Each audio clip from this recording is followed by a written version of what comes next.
عمرك سمعت عن كتاب بيقولوا إنه ممنوع ومختفي من العالم؟ كتاب اسمه العزيف. أول صدمة، الكتاب ده مش موجود أصلاً. ده كاتب رعب اسمه لافكرافت هو اللي اخترعه من دماغه.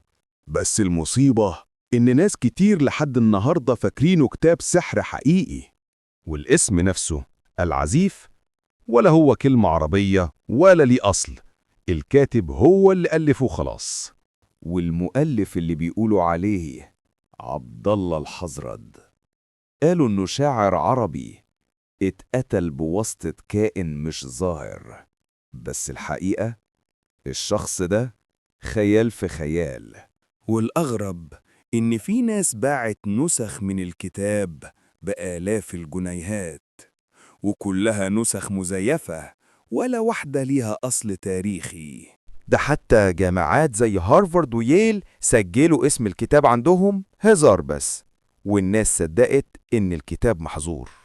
وفي الثمانينات حكومات فعلا حققت في موضوع الكتاب رعب كامل بسبب كتاب مش موجود. لافكرافت نفسه قال يا جماعة ده خيال، الناس بتصدقني ليه؟ وفي الآخر أشهر كتاب ممنوع في التاريخ وهو أصلا مش موجود.